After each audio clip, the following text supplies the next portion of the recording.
അപ്പൊ അളിയൻ കാര്യമൊന്നും അറിഞ്ഞില്ലേ? ഇല്ല. എന്നാൽ ഇനി ഞാനത് പറയാം, ആരും ഞെട്ടരുത്. എല്ലാവരും ഞങ്ങളോട് ക്ഷമിക്ക്. ഞാനും വിഷ്ണു തമ്മിലുള്ള കല്യാണത്തിന് എനിക്ക് താല്പര്യമില്ല. എന്താ രാമേന്ദ്ര പ്രശ്നം? പ്രശ്നം പറഞ്ഞാൽ ഭയങ്കര തമാശയാ. ഞാനും ഏട്ടനും വർഷങ്ങളോളം ഇഷ്ടത്തിലാണ്. എനിക്ക് ഏട്ടല്ലാണ്ട് ഒരിക്കലും പറ്റില്ല. കൗമാരത്തിന്റെ കളിമുറ്റത്ത് കാലെടുത്ത് വെക്കുമ്പോൾ ഏതൊരു പെൺകുട്ടിയും കാലിടറി വീഴാനിടയുണ്ട്. മനസ്സും ശരീരവും പങ്കുവെച്ച് കഴിഞ്ഞില്ലേ, അപ്പൊ പിന്നെ വേറെ കല്യാണത്തിനൊന്നും താല്പര്യം കാണില്ല. കാര്യം സത്യമാണെങ്കിലും എനിക്ക് അംഗീകരിച്ചു കൊടുക്കാൻ പറ്റുമോ? ഞങ്ങൾ അത്ര ഇഷ്ടത്തിലാണ്, വർഷങ്ങളോളായിട്ട് ഞങ്ങൾ ഇഷ്ടത്തിലാണ്. എന്തൊക്കെയാണ് നടക്കുന്നേ? എന്തൊക്കെയാ എന്താ പറ, എനിക്കറിയില്ല. ഈ ഒരു വീഡിയോ എടുക്കാൻ കാരണം ഞങ്ങൾ പോയി കഴിഞ്ഞാലും ഇതിനെ കുറിച്ചുള്ള ഒരു പ്രശ്നം ഞങ്ങൾക്ക് രണ്ടുപേർക്കും ഉണ്ടാവരുത്. അതെങ്ങനെ വിടാൻ പറ്റും?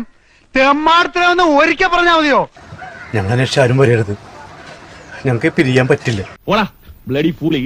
കുറച്ചൊക്കെ സംസ്കാരം വേണോടാ, മാറി നിൽക്ക്. ഞങ്ങൾ എവിടെയെങ്കിലും പോയി ജീവിച്ചോട്ടെ, ഇവിടെ ഇല്ലാണ്ടെങ്കിൽ പറ്റൂല.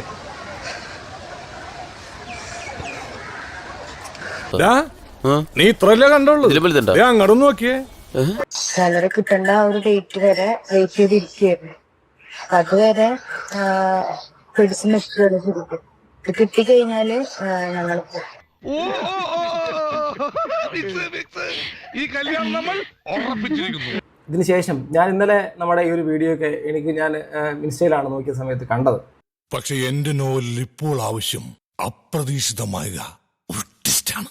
ഇവരുടെ തന്നെ ഒരു അയൽവാസിയുടെ ഒരു വോയിസും അതോടൊപ്പം തന്നെ അദ്ദേഹവും എനിക്ക് ഇതിനെക്കുറിച്ച് കാര്യങ്ങൾ പറഞ്ഞു തന്നിട്ടുണ്ട്. ഞാൻ അത് ഇതിൻ്റെ അകത്ത് വെച്ചേക്കാം, നിങ്ങൾക്ക് അത് മനസ്സിലാക്കാൻ വേണ്ടിയിട്ട്. ആയിക്കോട്ടെ, ഇന്ന് നമുക്ക് ഇവിടെ തന്നെ കൂടാ, എല്ലാം അറിഞ്ഞിട്ട് തന്നെ കാര്യം. കാശൊക്കെ തീർന്നു, മൊബൈലൊക്കെ വിറ്റ് കഴിഞ്ഞിട്ട് ഗുരുവായൂരിന്റെ മൊബൈലും വിറ്റു. ഇവൻ ഇവളിപ്പോ വേണ്ടെന്ന് പറഞ്ഞു. അവൻ പോയി, അവളെ കളഞ്ഞിട്ട് പോയി. ഈശ്വര, ഇവിടെ ആരുമില്ലല്ലോ ഇതൊന്ന് പറഞ്ഞു ചിരിക്കാനായിട്ട്. നാക്കിന്റെ കടിയൊക്കെ ഒന്ന് മാറി. പിന്നെ സർവീസിങ് എഞ്ചിൻ പണിയെല്ലാം കഴിഞ്ഞപ്പോഴേക്കും പുള്ളിക്കാരന് മതിയായി. സ്വാഭാവികം. ഇവനൊക്കെ എന്ത് ചെയ്യണമെന്നറിയാവോ? വീട്ടിൽ വെച്ച് കൊല്ലണം. നാട്ടിൽ വന്ന ശേഷം അവൻ വേണ്ടെന്ന് പറഞ്ഞു പോയി. നാട്ടിൽ വരുന്ന മുമ്പ് തന്നെ. പാവല്ലേ ഓരോരുത്തരുടെ വിധി.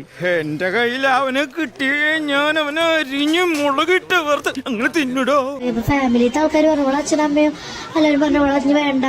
അപ്പന്റെ ജീവിതമാണ് ഇപ്പൊ ഇവിടെ താറുമാറായത്. ശിവരാമ, ഇപ്പൊ എന്താ ചെയ്യാ? പിടിച്ചു കെട്ടിക്കുക, അല്ലാണ്ട് എന്താ? ഓ, അതാ അതിന്റെ ശരി.